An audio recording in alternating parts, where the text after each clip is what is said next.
আসসালামু আলাইকুম। Bangladesh premier league BPL এর ভাগ্যে কি আছে এটা নিয়ে কিন্তু অনেক ধরনের প্রশ্ন এই মুহূর্তে উঠতেই পারে এবং অনেক ধরনের প্রশ্ন কিন্তু আপনিও চাইলে করতে পারেন। কারণ বাংলাদেশ প্রিমিয়ার লিগ বিপিএল এর সম্ভাব্য যে শুরুর তারিখ সেই সময়ে ভিন্ন 5টি দেশে 5টি টি-20 টুর্নামেন্ট কিন্তু শুরু হবে।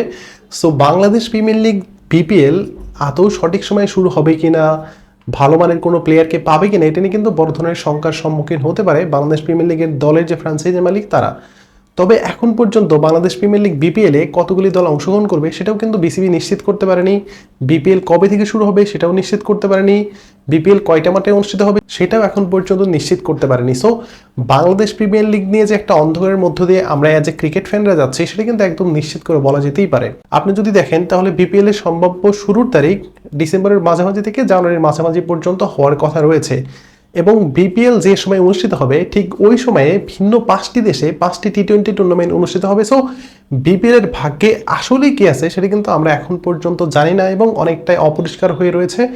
কারণ আপনি যদি দেখেন তাহলে যখন বিপিএল শুরু হবে তার ঠিক আগে লঙ্কা প্রিমিয়ার লিগ শুরু হবে, এরপরে নেপাল প্রিমিয়ার লিগ শুরু হবে, বিগ ব্যাশ শুরু হবে, আইএল টি-20 শুরু হবে এবং একই সাথে এসএ টি-20 শুরু হবে। সো বাংলাদেশ প্রিমিয়ার লিগ আদৌ ভালো কোনো স্লট পাবে কিনা আর ভালো কোনো স্লট পেলে আদৌ ভালো কোনো প্লেয়ার পাবে কিনা এটা নিয়ে কিন্তু বড় ধরনের দুশ্চিন্তার সম্মুখীন হতেই পারে বাংলাদেশ প্রিমিয়ার লিগের দলগুলো।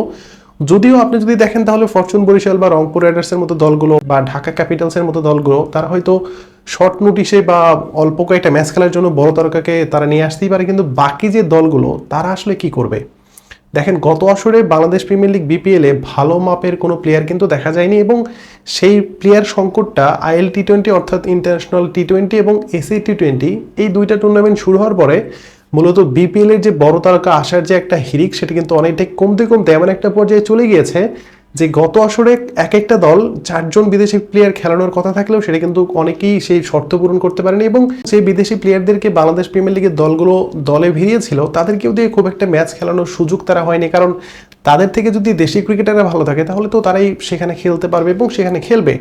দেখেন বাংলাদেশ প্রিমিয়ার লিগ বিপিএল আজ থেকে অনেক বছর আগে শুরু হয়েছে, 2012 সালে প্রথম আসর হয়েছে, এরপর থেকে বিপিএল কিন্তু ভালোই চলছিল, কিন্তু এমন কি একটা অসুবিধা হলো, ফিক্সিং কাণ্ড হলো, এরপর বিপিএল এর পরবর্তী আসর বন্ধ হয়ে গেল, এরপর থেকে কিন্তু বিপিএল এর যে একটা মান সেটা নামতে নামতে এমন একটা পর্যায়ে চলে গিয়েছে যে এখন আমাদেরকে বিপিএল নিয়ে নেপালের প্রিমিয়ার লিগের সাথে টক্কর দিতে হচ্ছে। কারণ গত বছর থেকে নেপাল ক্রিকেট বোর্ড তারা নতুন একটা টি-20 টুর্নামেন্ট চালু করেছে এবং সেখানকার জাঁকজমকপূর্ণ উদ্বোধনী অনুষ্ঠান থেকে শুরু করে বিদেশি প্লেয়ার এবং সম্প্রচার সত্য সবকিছু কিন্তু দুর্দান্তভাবে বিক্রি করেছে এবং সেখান থেকে তারা অনেক বেশি লাভবানও হয়েছে।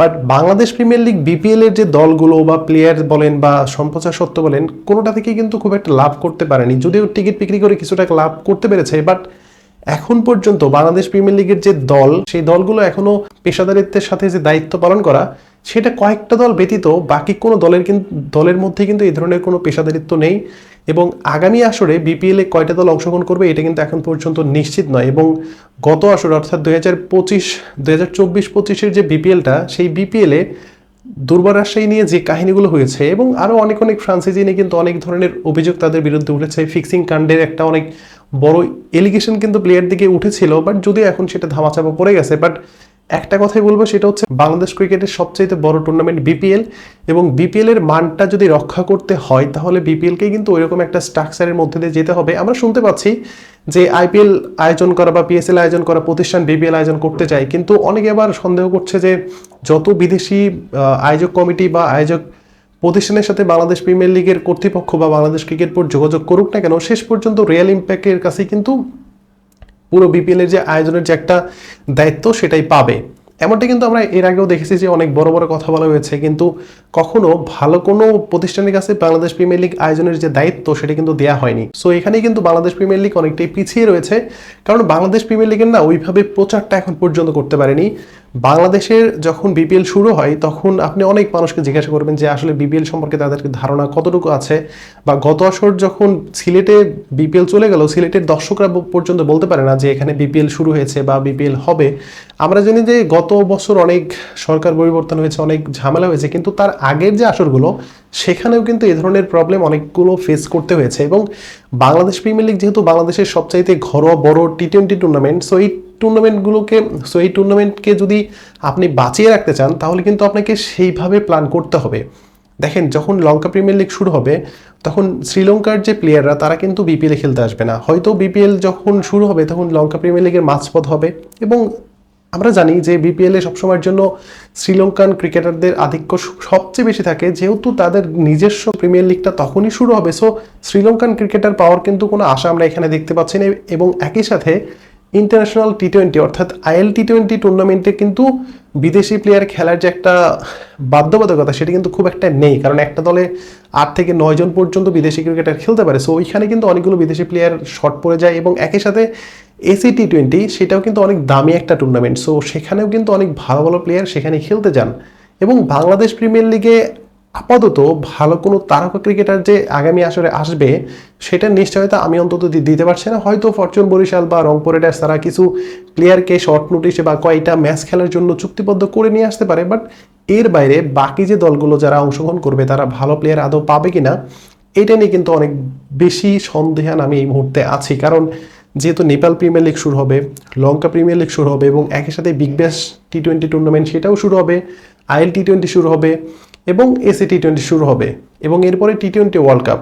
সো আপনি চাইলে বড় মাপের কোনো ক্রিকেটার একসাথে এতগুলো টুর্নামেন্ট খেলা তাদের পক্ষেও হয়তো পসিবল হবে না, এবং আমি যতটুকু দেখতে পাচ্ছি যে এবারের যে বিপিএল সেটা আদৌ হবে কিনা সেটা নিয়েও কিন্তু আমি সন্দেহ করছি। কারণ বাংলাদেশের আগামী জানুয়ারি থেকে ফেব্রুয়ারির মধ্যে নির্বাচন হতে পারে। সো এটা নিয়ে কিন্তু বাংলাদেশ গভর্নমেন্ট থেকেও বিপিএল এর আয়োজক কমিটি বা বিসিবিকে কিন্তু একটা শর্ত দেওয়া হয়েছে যে জানুয়ারির প্রথম অথবা দ্বিতীয় সপ্তাহের মধ্যে বিপিএল শেষ করতে হবে।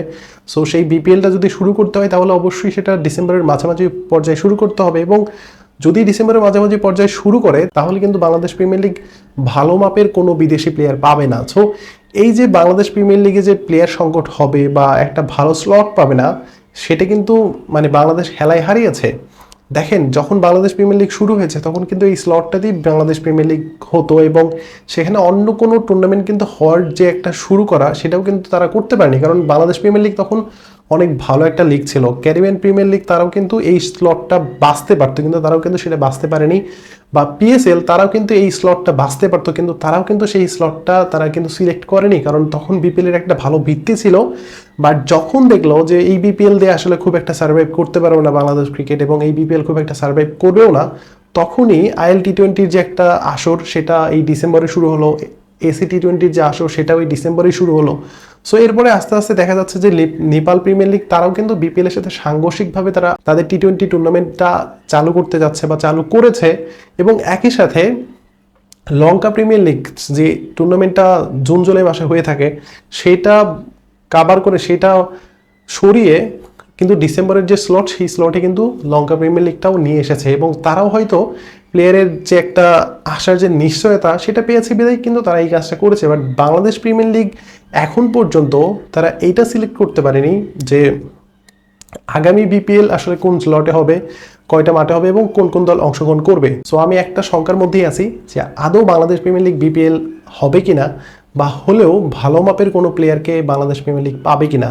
যদি এই যে বর্তমানে ওয়ার্ল্ড লিজেন্ড চ্যাম্পিয়ন লিগ হচ্ছে সেখানকার প্লেয়ার যদি বাংলাদেশ প্রিমিয়ার লিগে খেলে যায় তাহলে কিন্তু সেটা খুব একটা ভালো কিন্তু কোনো কিছু হবে না, সেটা কিন্তু অনেক বেশি খারাপই হবে। সো সব কিছু মিলে বাংলাদেশ প্রিমিয়ার লিগকে জাঁকজমকপূর্ণ করে তুলতে হলে প্রথমত আয়োজক কমিটি চেঞ্জ করতে হবে, এবং বাংলাদেশ প্রিমিয়ার লিগকে বড় ধরনের একটা পদক্ষেপ নিতে হবে, এবং এখানে আর্থিক যে সমস্যাগুলো থাকে সেই সমস্যাগুলো যদি দূর করতে পারে তাহলে প্লেয়াররাও কিন্তু এই মাঠে এসে বা বাংলাদেশ প্রিমিয়ার লিগে এসে খেলে শান্তি পাবে এবং খেলবে।